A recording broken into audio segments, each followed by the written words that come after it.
Well, it's a big blow because of how well he was playing. And, there was such hope that it wasn't a season-ending injury. And Ian Rappaport from NFL Media said it would be a 2 to 4 week injury. When I was watching it, I immediately thought torn pec just by his reaction. And unfortunately, that's the realization. And the fact that a guy who's given the Eagles far more than expected keeps making big play after big play.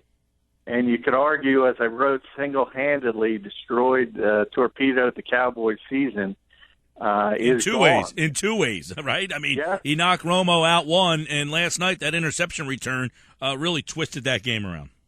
Correct. And, it is one of the Eagles' deepest positions, and that has come to fruition from the injuries throughout. I mean, that's the reason Hicks was in the lineup to begin with.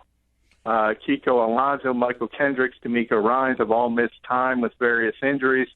He stepped up, and he's been the best of the bunch, let's be honest. Despite the reputations of the other three, the best inside linebacker on this team has been Jordan Hicks from a production standpoint.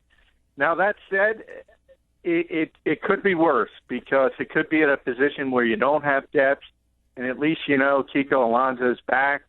At least D'Amico Ryans is going to be back soon, and Michael Kendricks has been back for a couple weeks. So you can survive it, certainly, but it's a big blow. Anytime you have a guy who's played that well and is not going to be on the field for the rest of the season, it's a concern. Yeah, all right, let me ask you then, let's start to look at some of the other guys. I didn't think Alonso had an impact at all last night. I don't know if they just kind of eased him back. I would assume he's the guy that now has to become that playmaker.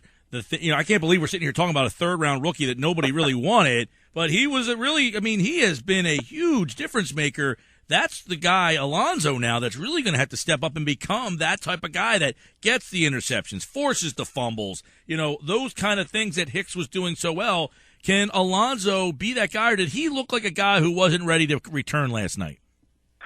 Well, he's certainly not himself at this point, and Chip Kelly mentioned you have to ease him back in. He hasn't played for a long time, so and then you realize he missed all of last season also. So he's going to be rusty, and it's going to be a process, and he's not going to be able to put up the production of Jordan Hicks. But then again, you can look at Anthony Barr or Luke Kuechly, whoever you think might be the best linebacker in football, they'd have a tough time putting up the production that Jordan Hicks has put up since entering the lineup as far as splash plays.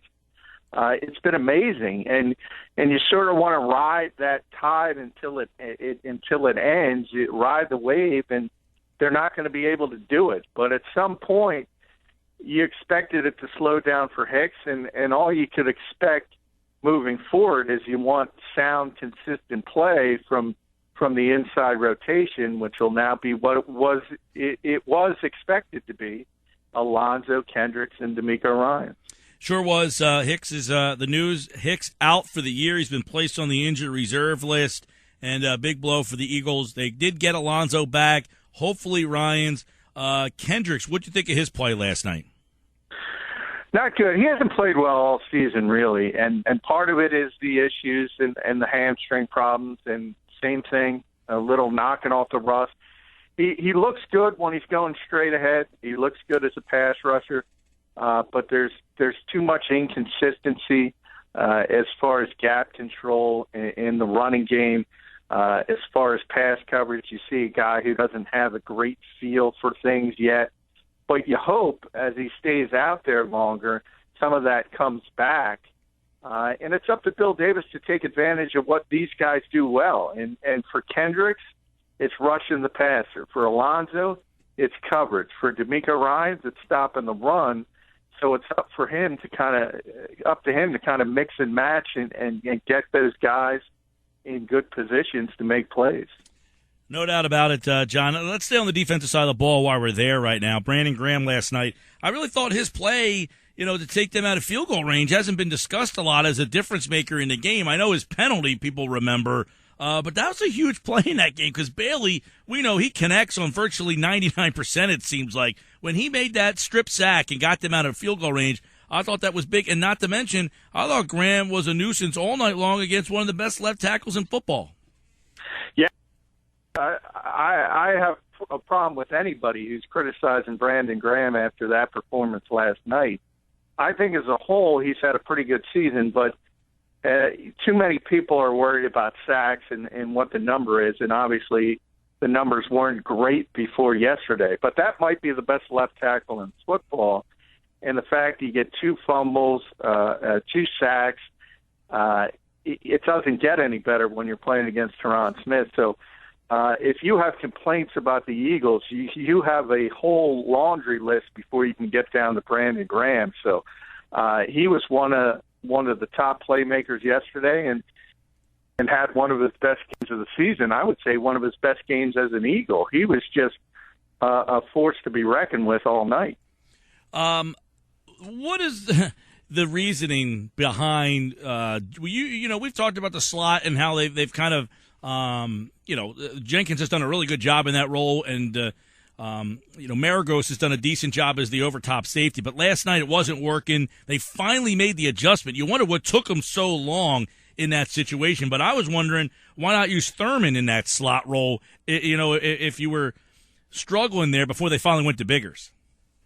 Yeah, that's what they should have done, and I was surprised. That was a mistake because that's the kind of receiver, and we've talked about it dating back months. You were going to have to make those adjustments because if you came up against a Cole Beasley type or God forbid, a Julian Edelman type who's just, a notch above Wes Welker back in the day, those types of short area, quick slot receivers, Malcolm Jenkins wasn't going to be able to handle them, and it was ugly against Cole Beasley. And Bill Davis should have made the adjustment quicker. It worked out when he put E.J. Biggers on him for the most part. So it was a prudent move, and I'm just glad he realized it at some point because you saw at times last year where you were screaming for adjustments and they were never made in game. So the fact that it was made was a positive development. Sure was. Defense, played a little, I don't want to say they had a great game last night. They were good. They were solid. The run defense still a little. Is that an issue? I mean, are you starting to get concerned about their run defense? I'm concerned, when D'Amico's not out there. It's much more difficult even when Hicks was healthy because he's not really that downhill run stopper. They only have one of them, and it's D'Amico Ryans, and the struggles have commenced since he's been out of the lineup. So when he's back, you expect it to improve somewhat. I don't think it's ever going to be, a top 10 type run defense, but when Benny Logan is in there and D'Amico's behind him, they're really difficult to deal with. And when you don't have one or the other, you're going to have issues because the other guys aren't really nearly as stout against the run. All right, let's look on the offensive side of the ball where obviously the first half, again, painful to watch, John. I mean, tough to watch, ugly. Chip legitimately looked like he lost confidence in Sam Bradford, just, the way he rounds out the half.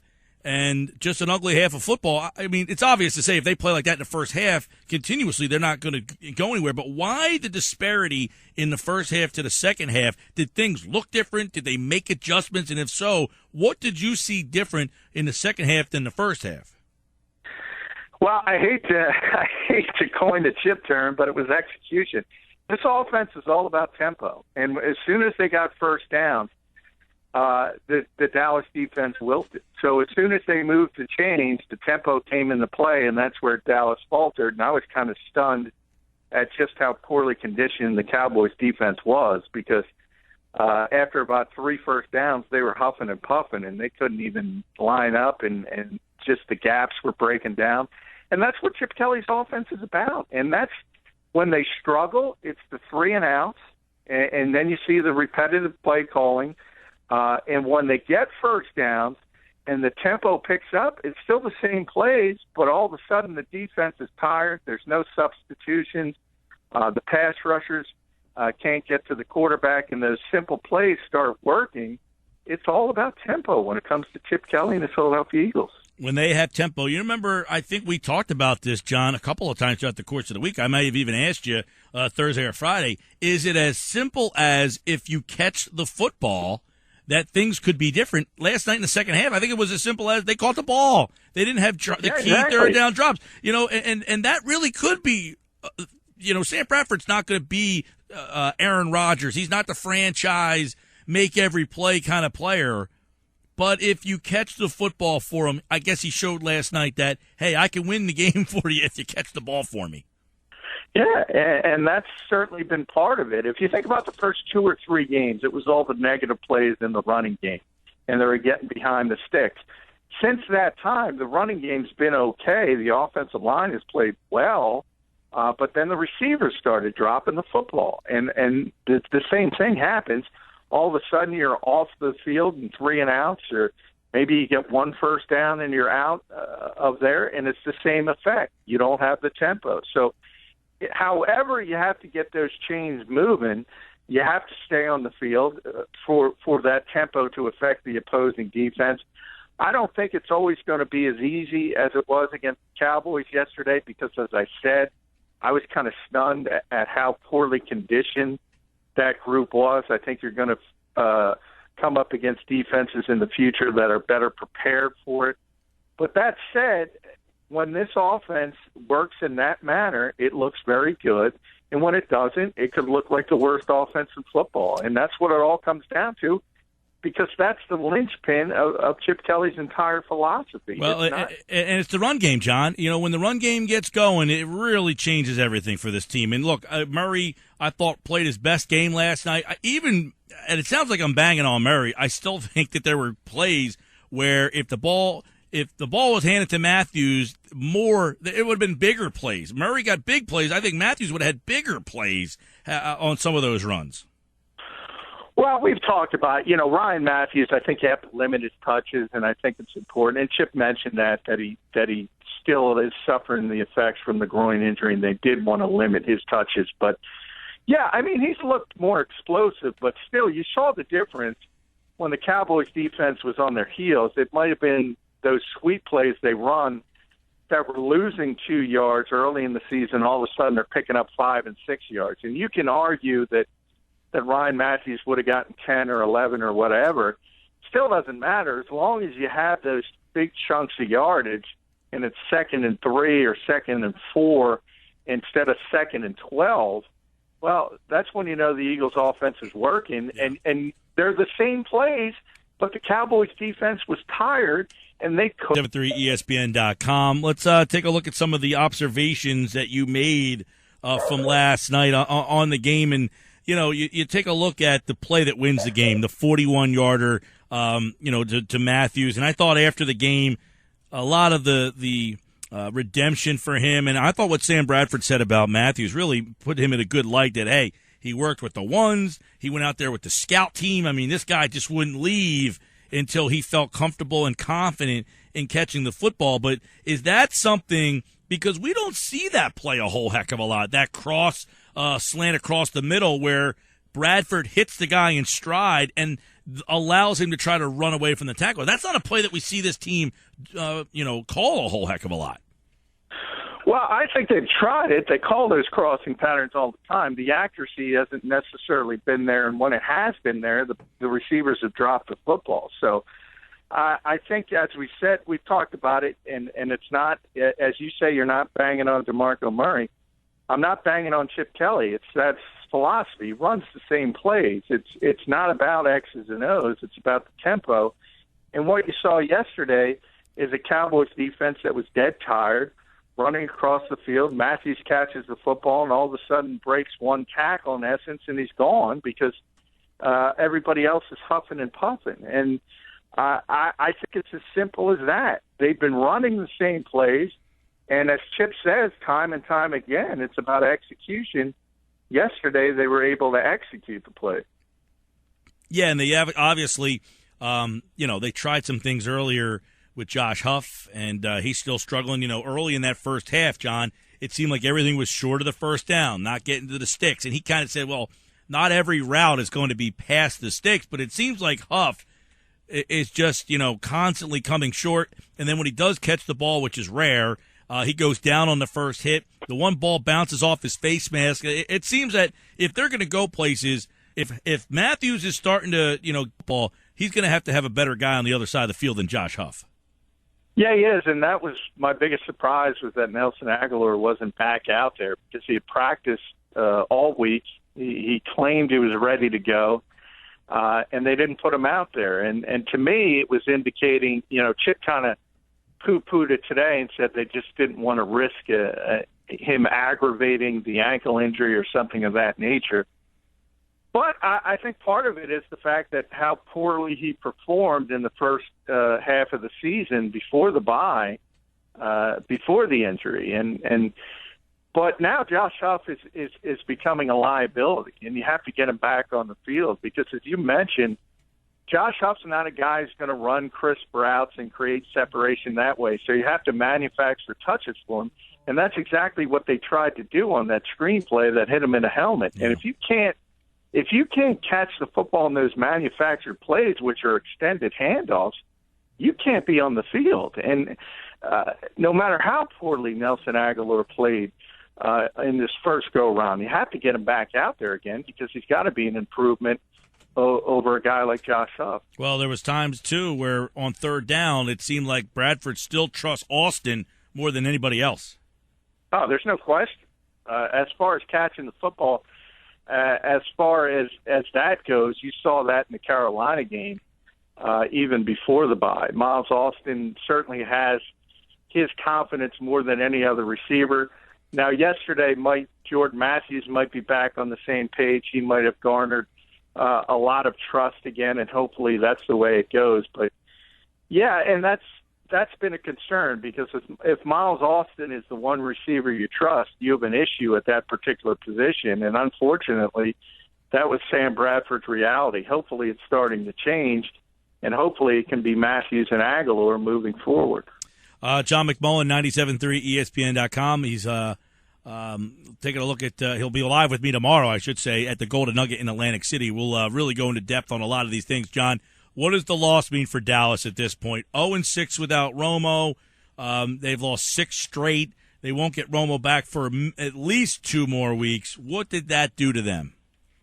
Yeah, I think that was it. I think that was it for the Dallas Cowboys. I really do. They're only 2 games back in the loss column, but when you add in all the division losses and everything like that, I'm not sure when Tony Romo gets back it's going to be all that relevant. Because if anything, the Giants were trending up in Tampa Bay. Jason Pierre-Paul, I think, did more than all of us expected. And the Eagles are trending upward. And this is the soft spot of Philadelphia's schedule coming up. So I think, if anything, they had to win that game. They had to find a way. They didn't do it. I think it's just, 2015 is going to be a lost season for the Dallas Cowboys, and it's difficult because obviously it's injury related. What if they win next week? They beat Tampa Bay, and they get to 3-6, and then Romo's back. To me, I'm giving them a little glimmer of hope that if they can win one game without Romo, which they haven't been able to do, but I was just asking for one that I thought when he got back, at least it gave him a shot. If they are 3-6 when Romo gets back, do you turn the light back on for him? Well, I think in a mathematical sense, obviously they have a shot because I think 10 wins would get you this division. I don't think there's any question about that. But even with Romo, I don't expect him to run the table. Remember, even if he's back, he's going to be rusty. We saw it with Des Bryant in his first week back. You're not able to automatically hit the ground running and play at what you were at before. So there's going to be hiccups to him getting back in the lineup. I just think the margin for error is too small. I don't think they're relevant now in the NFC East, even though it is probably still the second worst division in football. I think it's too much. 6 in a row, they're not going to be able to come back from it. All right, a couple quick NFL hits here. John McMullen, 97.3 ESPN.com. Carolina, you buying or selling them? I'm buying them as a whole. I was a little disappointed on how they finished that game and the fact that, Green Bay was a play away from getting an opportunity to tie with a 2-point conversion. That was astonishing considering how far they had to come back in the fourth quarter. So you're a little concerned. Kurt Coleman had a really bad game. People in Philadelphia, it's not going to surprise them, but he's been a starting safety. He's actually played well for the Panthers. Kind of blew up on him yesterday. There's some concerns, but as far as being a legitimate contender, yeah, you have to buy into them. They're 8-0. They've proven themselves to have one of the best defenses in the league. And although we're all obsessed with statistics in this fantasy football era, Cam Newton should be in the MVP conversation because nobody has more on their shoulders as far as what they have to do for their particular team, and he's doing it every single week. I don't have a problem with that. And I saw you tweet this yesterday in Atlanta. I wasn't a big fan, but should you now be concerned if you're an Atlanta fan that they might not be a lock? Because we kept saying, well, they're definitely going to be a wild card team. Did that put some doubt after yesterday? Yeah, I mean, they've let other teams back into it. Obviously, Minnesota's playing well. Seattle's looming. People forget about them because of the bye, but they're 4-4. They're at 500. The Rams proved that they're a pretty good team, even in a losing effort. So I think other teams are back in the equation. Even the Giants and Eagles. I mean, it's at least conceivable there could be a wild card team in the NFC East. I still doubt it, but some teams are back in the equation. And you look at Dan Quinn, 4th and goal from the 1 with 3 minutes left, and he kicks a field goal. That was the rookie mistake of all rookie mistakes in the NFL. Yeah. All right, John and I will have plenty more on the NFL tomorrow. We'll have who's in and who's out. Our NFL playoff picks at 3:30 on tomorrow's show. We're live at the Golden Nugget in Atlantic City, and you can start your Golden Gridiron picks then starting at noon tomorrow. Put your picks in for Week 9 of the NFL. And, of course, for more from John, go to 973ESPN.com. He's got the story on Jordan Hicks. He's got the observations from last night's win over the Dallas Cowboys. It's all online at 973ESPN.com. All right, John, we'll see you tomorrow. All right, thanks, Mike.